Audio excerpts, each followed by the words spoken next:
the call for this opportunity?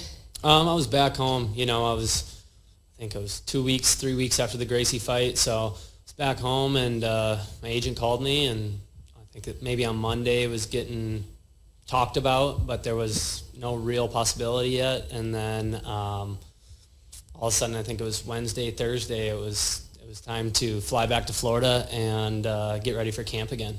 I'm assuming no hesitation when they gave you the call? Yeah, no, it was exciting. So it's a great opportunity, become world champ. Obviously, bad circumstances for Amasov right now, but I can't control that. MVP can't control that, and it is what it is, and we have to show up and fight. Do you see it kind of as double incentive? Because obviously Amasov handing you your first loss, that you be MVP. Not only do you get a piece of the title, but you get to avenge that loss? Yeah, of course. I respect him. I respect Amasov, a lot, and we had a great battle in there, but I want to get that one back. And what do you make of MVP? Obviously, very flashy striker. Tries to kind of play some mind games when he's in there. Have you done anything to kind of prepare for that? And what are you expecting out of him? He's a competitor, and he's 20-1, and one of the best guys for a reason. But I've been in a lot of big moments before with wrestling since I was age 5. Competing at the highest level through college and wrestling international. So I know how to compete, and he's got a little different puzzle, but I'm going to go out there and do the best of my ability. Any worry, this being in his hometown, that if it's a close fight, that, do you think about the judges and stuff like that, like trying? I know you never want to leave it the judges' hands, but do you think about that at all? The biggest thing, I think, most of us, especially wrestlers, is when the crowd, starts booing, things like that. Especially here, I know that will happen, but I need to do damage and not make it close. Did you have anyone come in and give you a similar look to MVP, or just, I know you're not short of spectacular training partners, but did you bring in anyone to kind of mimic his style? Sanford MMA, we have the best, and guys from all over the world with different backgrounds, so we just use those guys. I want to talk about your Neiman Gracie win. Different style of fight for you, got to show off more like wrinkles to your game. What was that experience like going the distance with him? I got to show, I was a full, complete fighter, and I got to show it to everyone in an exciting fight and a dominant victory, so I was happy with that. Thank you.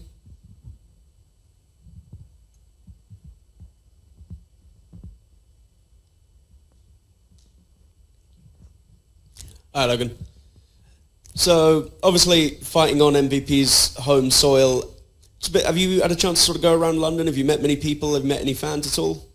I got to walk around here a little bit. Obviously, I know downtown is a little ways away, so, I'm here for a business trip, and I got to take care of me first and make weight tomorrow. And but, it's beautiful around here. I've enjoyed my time. I've seen my mom and sister are here. They've been here for the week, so I've seen some pictures of the posters, and so it's cool to see it, on the buses and outside the telephone, things like that. It's cool to see from when I first started, this sport not that long ago, to see your picture all over the city.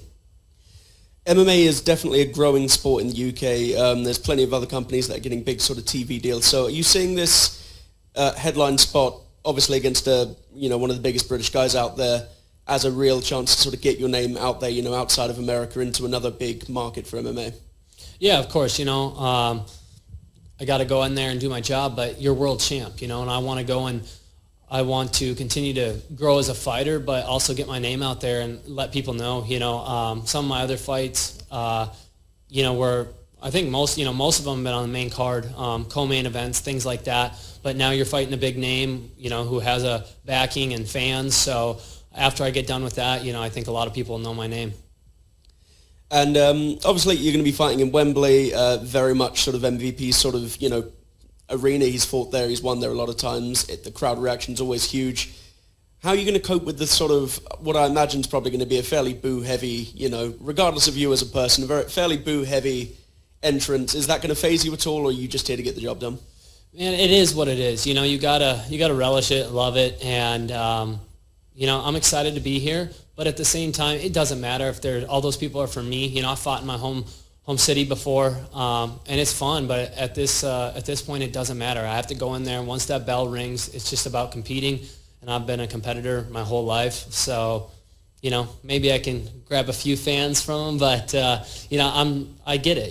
He's from here, and those are his fans. Well, you got a fan here. Good to see you in London. Best of luck at the event on Friday. Best of luck with your career. Thank you. Appreciate it.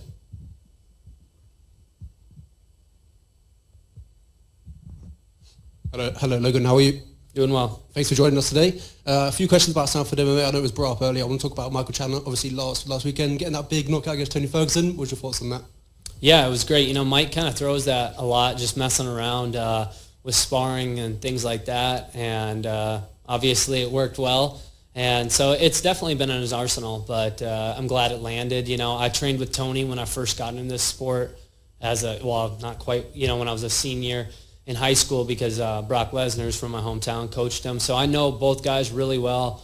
Both are legends. And so, I'm excited for Mike, though.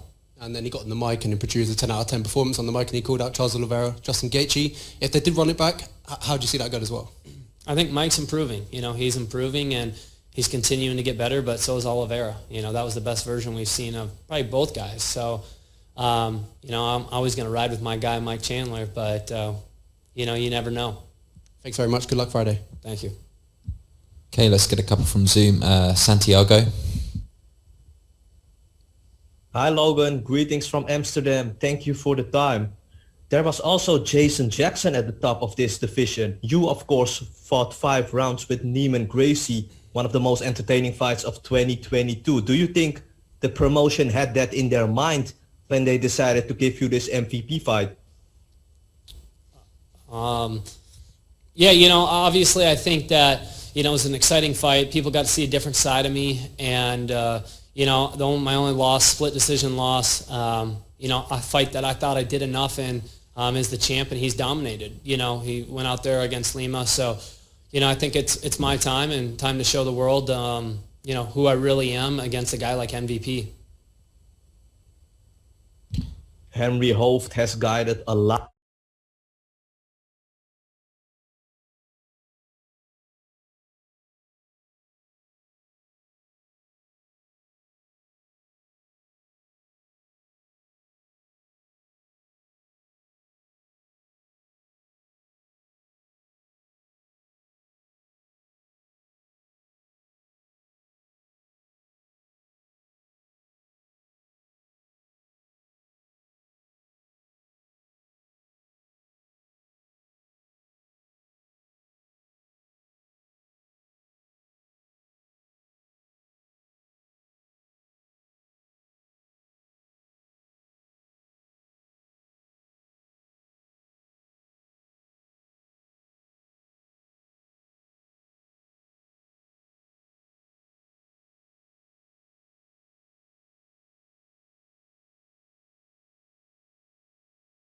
Over a minute of ground control time. So did you anticipate that fight being a stand-up battle, and are there certain ways you envision this fight playing out?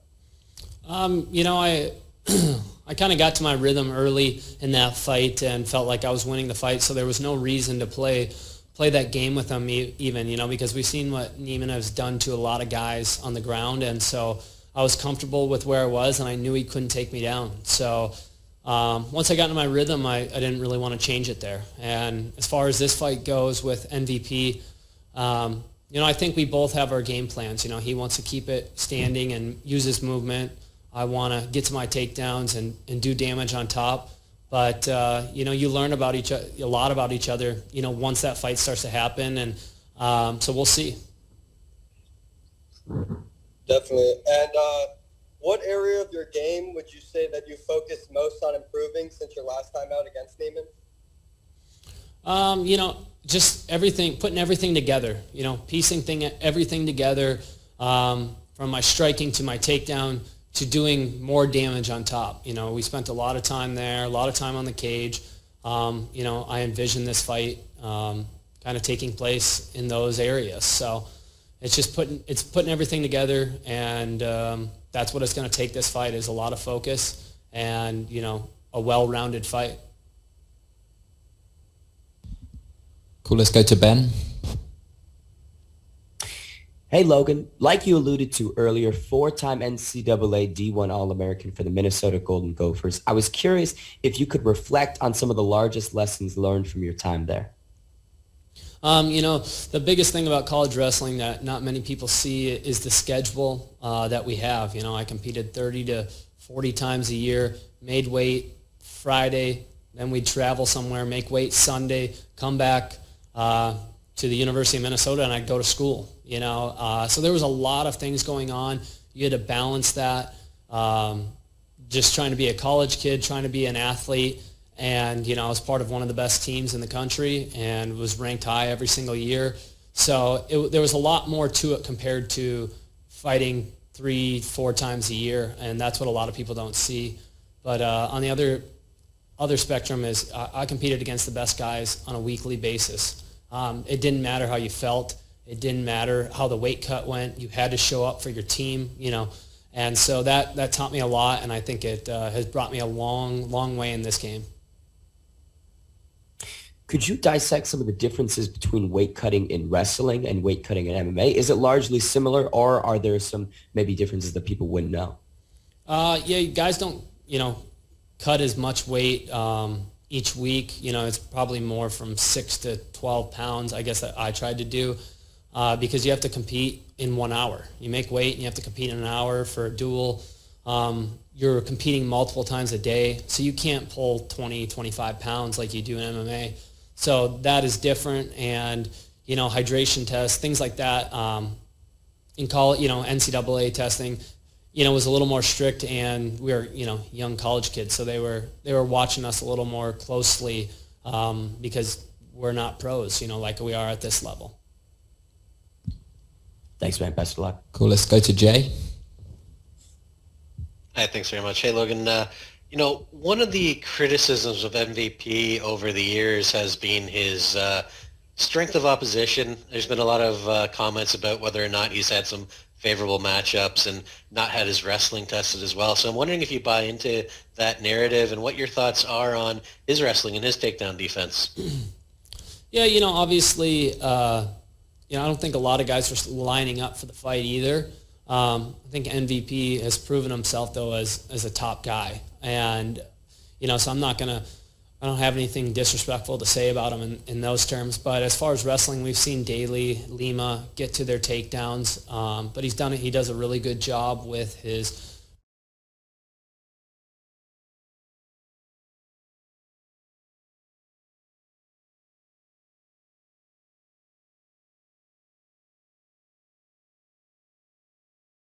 I'm going to take full advantage of that.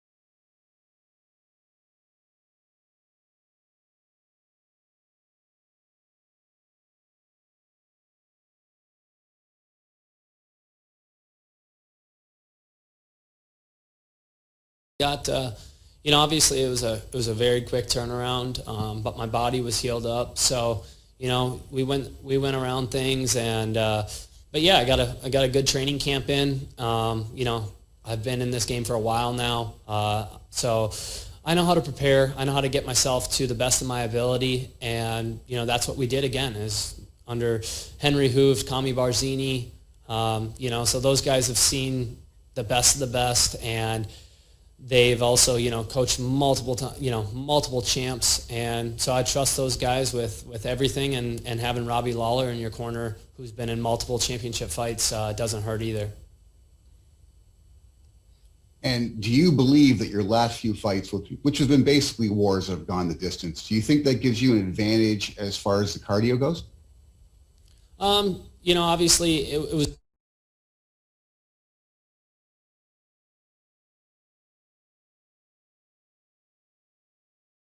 it's just preparing me for this moment right now, preparing me for Friday night, those 25 minutes. And so I was happy with that, I know I'm tested. I know I can go the distance, push the pace, and that's what I plan to do on Friday night. Looking forward to a fantastic fight, buddy. Thank you. Cool, let's get one from Mills. Hey, how's it going, Logan? Hey. It's MMA Locker Room, part of Pop Sports Radio, man. Really looking forward to this match taking place this Friday. Have one type of question.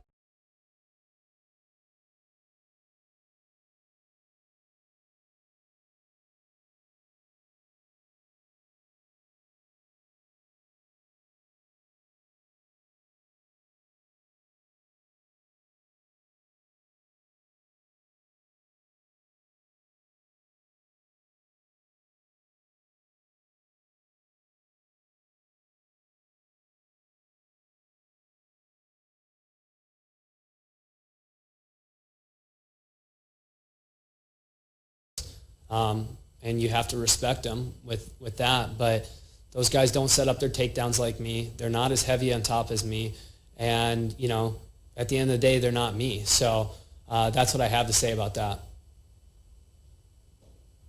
Yes, sir. Yes, sir. And I see you bought it seems like you bought your family a new house over the last couple of months recently, right? No. Sorry about that. No, you're good. Okay, thank you for your time, Logan. All right, thanks.